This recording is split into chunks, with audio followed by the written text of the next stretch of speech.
Hello, Chelsey. Thank you so much for joining me here at Wine with Jimmy. It's a pleasure to have you on board. And thank you for agreeing to do this.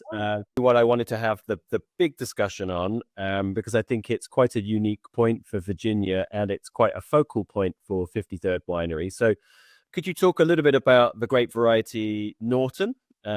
Because it's definitely fascinating, and maybe a bit about its history to begin with, and then lead into what you find, how much you've got of it, and how it grows, and the skin thickness, the geology, and all that kind of stuff, if you will. Yeah, so Norton has been kind of a personal mission of mine. Like I said, I started out at Horton Vineyards. That was a big key variety for them there. So from the get go of my career, I've been hit with this grape that a lot of people really don't know what to do with. So historically, Norton was designed in the 1800s by Dr. Daniel Norton. He was doing all these different crossbreeding techniques. I believe he crossbred a Vitis estivalis with a vinifera grape, and it was like three or four different crosses to actually get to Norton itself.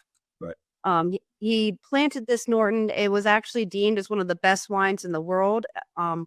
And then unfortunately, once Prohibition hit here in the United States, all the vines were being ripped out of the ground. It was being destroyed, and its history was being essentially lost from the entire world. Mhm. The only saving grace was there was a lone monk who was actually saving cuttings, and he brought them over to it was Missouri, and he was trying to he was saying it was for like communion wine. And he really took these cuttings. He's like he essentially saved the grape and brought it to Missouri.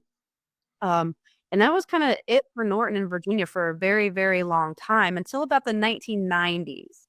And that's where, Dennis Horton of Horton Vineyards, he actually went back to his home state of Missouri and brought it back to Virginia and started reinstating Norton to Virginia. And that's where I did my first harvest. So that's kinda how this all plays together.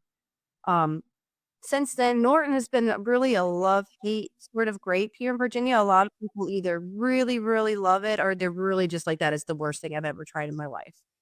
I really think that as winemakers, we have been kinda doing Norton a disservice. Even as viticulturalists, we've been doing Norton a disservice because when I first started in the industry, the thing I heard repeatedly was that Norton can grow in a swamp. You can plant it anywhere you want. And I was kinda thinking to myself, I'm like, "I don't know if anything's gonna do really well growing in a swamp." So I was like, first off, I think we were shooting ourselves in the foot by just we are putting Norton in sites. We wouldn't put your Cabernet Franc, your Viognier, your Chardonnay. They just So were kind of that's to run a parallel with that, Chelsey. That's like the aligote philosophy in Burgundy, right? And it's always considered the ugly duckling, or the forgotten grape variety, only found on the fertile floor up to about the 1980s, 1990s, where I think started to change. But of course, therefore, aligote on rich soils. You mentioned swamps for Norton, but just waterlogged soils in Burgundy, you're not going to get anything interesting from it. So it's a disservice as well. It's a similar parallel. exactly. Yep, that's exactly right. And this is something I started realizing kind of at the beginning of my career. I'm like, why are we doing this to Norton?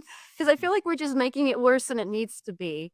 Yeah. And so I kind of started taking it under my wing a little bit more. And I was like, you know what? Let's give Norton a little the attention that it needs in the cellar and in the vineyard. And that can be a really hard thing to do because Norton is always the very, very last grape to come into the cellar during harvest. It's the very last grape that gets picked in the vineyard. So I really feel like because of that, it kind of gets forgotten. They're kind of like, you're tired. It doesn't really get the attention that it needs. And so I was like, you know what? Let's give it the attention that it needs. We're really just going to have to dig deep and, do the best we can with this. And so I think 2019 was kind of the pivot year for me where I was like, you know what? Norton's getting brand new French oak barrels. I am going to give Norton, a better yeast strain. I'm going to purposely inoculate it for malolactic fermentation.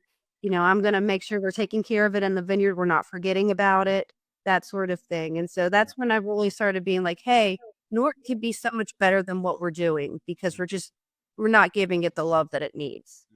But on top of that, Norton is a beast of a grape to work with. So the clusters are about the size of my fist. They're very, very dense. They're very small clusters. And the skins of those of the grapes, they're very, very thick. And there's a lot of pulp inside of the Norton. There's very, very little juice. And each of those berries is chock full of seeds. I mean, I've pulled out like 4 or 5 seeds per berry. I mean, it's insane. So you've got tiny, dense berries full of seeds, just pulp. I mean, there's just not a lot going on there, but you get a lot of really cool flavors that can come out of this grape. But as far as like winemaking goes, it's can be problematic. So when I first go to destem Norton, there will be no juice in there, and you kind of look at it, you're like, what am I fermenting here? Because this is all solid. But I found if you really work the fermentations the first couple of days, like I always split stomp Norton at least the first 2 or 3 days just to really break it down. That helps get everything moving in the right direction. I'll even use my hands to get in there, just get everything nice and mixed up. And by day 4 or 5 of fermentation, it's moving, it's beautiful, it's doing great. But it's really those first couple of days of working it, it's difficult to work with. Like I said, I do foot stomp. I can stand on top of the cap of the grapes and not sink in. I'm not like a small woman, but, it's like my entire body weight won't break through this cap. So, I mean, you can try to get a punch tool in there, but I mean, I see a really great Instagram post there, quite almost quite biblical Instagram post if you can, with you walking across grapes or something like that would be great. I've posted stuff on my personal page too. It's just like my feet standing on top of the grapes. I'm like, I'm not moving anywhere. So, I mean, that's pretty interesting. So, I mean, it is a beast of a grape to work with, but I think the rewards that you get out of it are worth doing everything. So, So Chelsey, in terms of course, a load of pulp, a load of seeds, skins, and little juice, are we talking therefore about huge amounts of anthocyanin? Are we talking about high levels of, phenolic compounds? Have we got, what are the acids like that typically come out of this variety? yeah, so Norton has got a lot of flavor, but the acid is really the big thing with Norton. It's got more malic acid in it than you would ever want in any variety. So you'll taste the wine. There's a lot of beautiful flavors in there, but the acid is like way up here and just completely disconjointed with the rest of the wine. So I've been really purposely working with ways to try to deplete the malic acid in the Norton as naturally as I can. So we've tried letting it ripen on the vine a little bit longer. The growers get so mad at me when I do this, but you can kind of naturally respire out some of that malic acid the longer it sits on the vine. Right. Other things that I've started doing is I'll actually use malic consuming yeast. I've been working with the Virginia Winemakers Research Exchange to try to pinpoint different yeast strains that are actually doing what we think they're doing. And I think that's kind of shifted it in the right direction. And then kind of what I mentioned earlier, purposely inoculating for malolactic fermentation. Some winemakers will kind of just let it go through naturally. That's how we originally started with Norton. We would just kind of let it go. Um, and you'll have 2 or 3 barrels that kind of finish early. Some of them kind of drag, and I just felt it was too inconsistent. So I started purposely inoculating for malo because I want to deplete as much of that malic acid out as I possibly can. And I felt like that's really shifted the needle for us, where instead of making a Norton that's, it's got all these big jammy flavors, all these like crazy tertiary flavors, but it also brought the acid down to a level where it's even a little bit soft and it's more enjoyable. And I found if you can tame that acid in Norton, it really is much more enjoyable of a product, and a lot more people are happy with drinking that product.